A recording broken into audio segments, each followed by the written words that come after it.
संसदीय लोकशाहीमध्ये सभागृहात मग महानगरपालिका असेल, जिल्हा परिषद असतील, नगरपालिका असतील, विधानसभा आणि संसदेमध्ये विरोधी पक्ष नेता असणं ही लोकशाहीची गरज आहे. संविधानाची सुद्धा ती आवश्यकता आहे. पण गेल्या काही वर्षामध्ये, विशेषतः 10-11 वर्षामध्ये विरोधी पक्षनेता कुठे ठेवायचाच नाही त्या दृष्टीनं मांडणी करायची निकालांची, हे अमित शहा आणि मोदी यांच्या राजकारणानं ठरवलेलं आहे. मग महाराष्ट्र असेल, दिल्ली असेल, तरीही दिल्लीमध्ये यावेळेला राहुल गांधी यांनी 100 खासदार स्वतःचे आणि आमच्यासह मोठ्या प्रमाणात 240 लोक निवडून आणल्यामुळे विरोधी पक्षनेतेपद टाळता आलं नाही. पण विरोधी पक्षनेत्याचा सातत्यानं अपमान कसा करता येईल हे मात्र हे लोक पाहत असतात. महाराष्ट्रासारख्या राज्याला विरोधी पक्षनेता दोन्ही सभागृहात नाही, विधानसभेतही नाही आणि विधान परिषदेत नाही, याची सत्ताधाऱ्यांना लाज वाटली पाहिजे. की विरोधी पक्षनेत्याशिवाय तुम्ही कामकाज पुढे रेटताय, याचा अर्थ विरोधी पक्ष नेत्याला तुम्ही घाबरता. मग तो शिवसेनेचा असेल, काँग्रेसचा असेल किंवा राष्ट्रवादी काँग्रेस असेल, तुमची सायटी काढली जाते, तुम्हाला प्रश्न विचारले जातात, तुमच्या चुका दाखवल्या जातात. लोकशाहीमध्ये महत्वाचं साधन आहे. पण महाराष्ट्रात देवेंद्र फडणवीसांना आणि केंद्रामध्ये अमित शहा मोदी यांना लोकशाहीचे कोणते संकेत पाळायचे नाहीत. याआधी सुद्धा संख्याबळ कमी असताना महाराष्ट्रात विरोधी पक्ष नेता दोन्ही सभागृहात नेमलेले आहेत. संसदेमध्ये भाजपचे सुद्धा अत्यंत कमी लोक असताना सुद्धा विरोधी पक्ष नेता नेमलेला आहे. राहुल गांधी विरोधी पक्ष नेता असल्यामुळे भारतीय जनता पक्षाचे जे धिंडवडे निघत आहेत त्याच्यामुळे अमित शहापासून सगळे हादरलेले आहेत. वंदे मातरमवरच्या चर्चेमध्ये आपण ते पाहिलं. वंदे मातरमवर चर्चा 150 वर्ष झाली म्हणून जी सुरू केली, त्याच्यामध्ये सगळ्यात बुरखे फाटले ते भारतीय जनता पक्ष आणि त्यांच्या बरोबरच्या ज्या संघटना आहेत, RSS सारख्या, त्यांचे बुरखे फाटले. आपण भारतीय स्वातंत्र्य लढ्यात कुठेच नव्हता, तुम्हाला वंदे मातरमचा पुकार करण्याचा अधिकार नाही. मला अशी मागणी आहे पुढल्या अधिवेशनात की महाराष्ट्रात सुद्धा जे आपलं राज्यगान आहे, जय जय महाराष्ट्र माझा, त्याच्यावर चर्चा. म्हणजे महाराष्ट्राच्या लढ्यात, मुंबईच्या लढ्यात, मराठी माणसाच्या लढ्यात कोण कोठे होतं आणि काय करत होतं हा सोक्षमोक्ष लागेल. महाराष्ट्राच्या लढ्यामध्ये गौतम अडाणी नव्हते. ज्या गौतम अडाणीसाठी मुंबई आणि महाराष्ट्र त्यांच्या पायाशी ठेवण्याचा प्रयत्न मिंदे आणि फडणवीस यांचं सरकार करत आहे. म्हणून चर्चा होऊ द्या जय महाराष्ट्रावर सुद्धा. तर वंदे मातरमवर झाली तर राज्यगान, जय महाराष्ट्रावर चर्चा होऊ द्या. म्हणजे महाराष्ट्र कोणाचा आणि महाराष्ट्रासाठी कोणी रक्त सांडलं, कोणी बलिदान केलं आणि आता हा महाराष्ट्र कसा ओरबडला जातोय, मुंबई कशी लुटली जाते, हे देशाला आणि राज्याला कळू द्या. त्यात काही चुकीचं असं मला वाटत नाही. भारतीय जनता पक्ष महाराष्ट्राच्या मुंबईच्या लढ्यात कुठेच नव्हता आणि आज ते आम्हाला अफवा शिकवत आहेत. त्यांचे मुंबईचे अध्यक्ष काय बोलतायत, रवींद्र चव्हाण काय बोलतायत. रवींद्र चव्हाण हे पूर्वासीमेचे शिवसैनिक आहेत, त्यांनी तरी थोडं जपून बोललं पाहिजे. महाराष्ट्राच्या प्रश्नावर, मराठी माणसाच्या प्रश्नावर सगळ्यांनी एकत्र आलं पाहिजे. सगळ्यांनी, सत्ताधारी पक्षातले जे मराठी अभिमानी लोक आहेत त्यांनी सुद्धा आमच्याबरोबर आलं पाहिजे.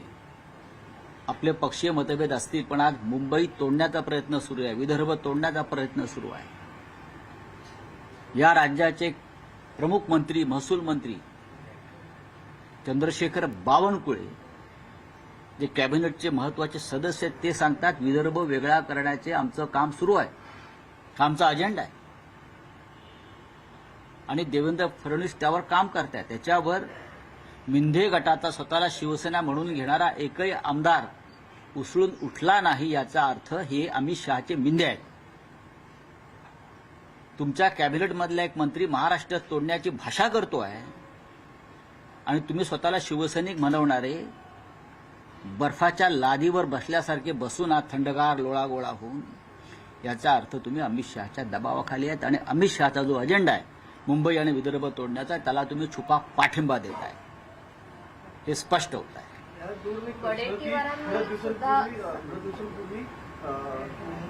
महाराष्ट्र आणि गुजरातच्या बॉर्डरवर देखील सीमा पालघरमध्ये गुजरात पूर्णपणे घुसलेलं आहे. प्रत्येक ठिकाणी महाराष्ट्रावर आक्रमण होत आहे, अतिक्रमण होत आहे. पालघरच्या सीमा ओलांडून गुजरातनं आतमध्ये प्रवेश केले पालघरच्या दिशेनं. ते अजून पुढे येतील, कारण सगळे ठेकेदार तिथे काम करणारे हे त्यांचे आहेत. कधी काळी संयुक्त महाराष्ट्राच्या निर्मितीच्या वेळी त्यांनी पालघरवर दावा सांगितला होता. डांग, उंबरगाव, डहाणू, पालघर हे त्यांच्या गुजरातच्या अजेंड्यावर आहे, म्हणून त्यांनी बुलेट ट्रेन पालघरमधून काढलेली आहे. त्याच्यामुळे महाराष्ट्राला डोळ्यात तेल घालून लक्ष ठेवावं लागेल. महाराष्ट्राला म्हणजे फडणवीस सरकारला नाही. फडणवीस सरकार गुजरातचं मिंद आहे. आम्हाला सगळ्यांना, आपल्याला सगळ्यांना. सर, आपण जर बघितलं विदर्भाच्या बाबतीत जे बावनकुळे बोलतायत त्याला वडेट्टीवार सुद्धा एक प्रकारे समर्थन देतात. आम्ही वडेट्टीवारने अजिबात या संदर्भात काँग्रेसच्या भूमिकेला फार महत्व देत नाही. यापूर्वी सुद्धा काँग्रेसचा आणि आमचा ह्याच्यावरती वाद झालेला आहे. महाराष्ट्र अखंड एकसंघ राहावा या संदर्भात काँग्रेसमधल्या वरिष्ठ नेत्यांचं सहमती आहे. मात्र त्याच वरिष्ठांकडे आपण जाऊ, दिल्लीमध्ये काही होत नाही. असं वाटतं. काँग्रेसने किती आपटले तरी वेगळा विदर्भ होणार नाही, हे त्यांचं राजकारण आहे. आणि भारतीय जनता पक्षाने किती प्रयत्न केला तरी मराठी माणूस महाराष्ट्राचे तुकडे पडू देणार नाही. आता तर उद्धव ठाकरे, राज ठाकरे एकत्र आहेत महाराष्ट्राच्या भूमिकेवर, मराठी माणसाच्या भूमिकेवर. त्याच्यामुळे कोणी हे स्वप्न पाहत असेल तर तो स्वप्नभंग होईल. महापालिकेच्या निवडणुकीमध्ये महायुती एकत्र लढणार आहे. महायुती म्हणजे कोण? भाजप आणि शिवसेना. ही महायुती आहे का? मला आता कळलं. एक डुप्लिकेट पक्ष, बोगस, जो अमित शहांचा आहे, तेच भाजपबरोबर युती करतायत. म्हणजे सिस्टर कन्सर्न आणि बिग कन्सर्न. मिंध्यांचा पक्ष हा अमित शहाचा पक्ष आहे, म्हणून अमित शहाच्या पायाशी जाऊन एकनाथ शिंदे यांनी युती करायला भाग पाडले. पण महाराष्ट्रात देवेंद्र फडणवीस, रवींद्र चव्हाण यांच्यासह संपूर्ण महाराष्ट्राचं आणि मुंबईचं भाजपा युनिट या तुमच्या सोकॉल महायुतीच्या विरोधामध्ये. एकनाथ शिंदे हे रडगाणं घेऊन जेव्हा अमित शहाकडे गेले, म्हणजे त्यांच्या मायबापाकडे गेले, याचा अर्थ स्पष्ट आहे, एकनाथ शिंदे यांची कुठेच ताकद नाही. त्यांना भारतीय जनता पक्षाच्या मतावर आपल्या जागा निवडून आणायच्या आहेत, ज्या विधानसभेलाही झाल्या. शिंदेची जर ताकद असती तर एवढे अपमान होऊन प्रदेशाध्यक्षाकडून ते रडत गेले नसते अमित शहाकडे. आणि अमित शहांचं राजकारण याच्यामध्ये असं आहे, त्यांना देवेंद्र फडणवीसांना चेकमेट करायचं आहे, म्हणून ते एकनाथ शिंदेला ताकद द्यायचा प्रयत्न करतात. त्यांना फडणवीसांची ताकद वाढू द्यायची नाहीये, त्यांना फडणवीसांना दिल्लीच्या दिशेने येऊ द्यायचं नाहीये. याच्यामुळे महाराष्ट्रात त्यांना शिंदेच्या गुंत्यामध्ये अडकून ठेवायचं आहे. एकनाथ शिंदेची कुठेही ताकद नाही. मी वारंवार सांगतोय, भारतीय जनता पक्षाच्या मतांवर त्यांना आलेली ही सूज आहे आणि पैसे, यंत्रणा. बाकी एकनाथ शिंदे आणि त्यांच्या पक्षाला कुठेही स्थान नाही. अमित शहाचे इंजेक्शन आहे, टॉनिक. बाकी काय आहे एकनाथ शिंदे? निवडणुका आता होत आहेत आणि 2 ठाकरे एकत्र आले त्याची भीती आहे. महाराष्ट्रामध्ये माननीय उद्धव ठाकरे आणि माननीय राज ठाकरे हे एकत्र आल्यामुळे यांना भीती आहे की आता आपलं काय होणार. त्याच्यामुळे मराठी माणसाच्या मतामध्ये तुकडा पाडण्यासाठी अमित शहाने एकनाथ शिंदेंना कोणत्याही परिस्थितीत बरोबर घ्या असा संदेश दिलेला आहे. खरं म्हणजे महाराष्ट्रातलं भारतीय जनता पक्षाचं जे संघटन आहे ते या महायुतीच्या विरोधामध्ये.